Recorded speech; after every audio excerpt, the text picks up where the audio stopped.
Good morning guys. ಬೆಳಗ್ಗೆ ಎದ್ಬಿಟ್ಟು ದನ ಎಲ್ಲ ಈಚೆ ಕಟ್ಟಾಗ್ಬಿಟ್ಟು ತಿಂಡಿ ಕೊಟ್ಬಿಟ್ಟು ಹಾಲೆಲ್ಲ ಕರೆದ್ಬಿಟ್ಟು ತಗೊಂಡೋಗಿ ಡೈರಿಗೆ ಹಾಕ್ತೆ. ಅದಾದಮೇಲೆ ಒಂದು ಪೈಪ್ ಹೊಡೆದೋಗಿತ್ತು ವಾಲ್ ಹತ್ರ, ಅದನ್ನ ಊಟ ಜೈನ್ ಮಾಡ್ಬಿಟ್ಟು ಬಂದೆ. ಅದಾದಮೇಲೆ ಎಲ್ಲ ಕಾಫಿ ಕುಡಿದ್ಬಿಟ್ಟು ತಿರ್ಗಿ ದನಗಳೆಲ್ಲ ಹೊಡ್ಕೊಂಡು ಹೋಗ್ಬಿಟ್ಟು ಹೊಲ್ದ ಹತ್ರ ಕಟ್ಟಾಕ್ಬಿಟ್ಟು ಬಂದೆ. ಅದಾದಮೇಲೆ ಇನ್ನು ಅಪ್ಪ ಔಷಧಿ ತಂದಿದ್ದು ಕಬ್ಬು ಬಿಡೋಕ್ಕೆ, ಹುಳಗಿಳ ಏನೂ ಹತ್ಬಾರ್ದು ಅಂದ್ಬಿಟ್ಟು ಅದಾದಮೇಲೆ ನೀಟಾಗೆಲ್ಲ ಸ್ಪ್ರೇ ಮಾಡಿದೆ ಒಂದು 5 ಕ್ಯಾನ.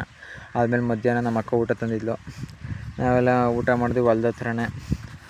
ಅದಾದಮೇಲೆ ಅಲ್ಲಿ ರೇಷನ್ ಕೊಡ್ತವ್ರೆ ಅಂತ ಗೊತ್ತಾಯಿತು. ನಾನೆಲ್ಲ ಹೋದೆ, ರಶ್ ಸಿಕ್ಕಾಬಿಟ್ಟೆ ರಶ್ ಇದ್ದರು. ಹಂಗೆ ಹಿಂಗೆ ಮಾಡ್ಬಿಟ್ಟು ಟ್ಯಾಬ್ಲೆಟ್ ಎಲ್ಲ ಕೊಟ್ಬಿಟ್ಟು ಅಕ್ಕಿ ತಗೊಂಡು ಬಂದೆ. ಅಷ್ಟೊತ್ತು ಕಾಲೇಜ್ JCB ಬಂದಿತ್ತು. ನಾವಪ್ಪ ಮಳೆ ಈ ಮಳೆ ಕೀಳಿಸ್ತಾ ಉದ್ದೇಶ ಏನಂದರೆ ಹಂದಿ ಕಾಟ, ಆಮೇಲೆ ಊತ್ಬಿಟ್ಟು ಎಲ್ಲ ಕಿತ್ತಾಕ್ಬಿಡ್ತವೆ. ಅದಕ್ಕೋಸ್ಕರ ನೀಟಾಗೆಲ್ಲ ಕ್ಲೀನ್ ಮಾಡ್ಕೋತೀವಿ ಸುತ್ತ. ಅದಾದಮೇಲೆ ಹೋಗ್ಬಿಟ್ಟು 2 ಕಡ್ಡಿ ಕುಯ್ಕೊಂಡು ಮನೆ ಹತ್ರ ಬಂದೆ.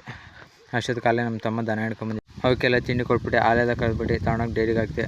ತಿರ್ಗಿ 8 ಗಂಟೆ ಕರೆಂಟ್ ಕೊಟ್ಟಿದ್ದು. ನಾನು ಅಪ್ಪ ಹೋಗ್ಬಿಟ್ಟು 11 ಗಂಟೆ ತನಕ ನೀರು ಹಾಯಿಸ್ಬಿಟ್ಟು ಬಂದು ಒಂದು ಗಂಟೆ ಪೂರ್ತಿ. ಇವತ್ತಿನ ಬ್ಲಾಗ್ ಇಷ್ಟ ಆಗಿರೋ ಒಂದು ಲೈಕ್ ಮಾಡಿ, ಜಾಸ್ತಿ ಫಾಲೋ ಮಾಡಿ, ಸಪೋರ್ಟ್ ಮಾಡಿ ಗೈಸ್.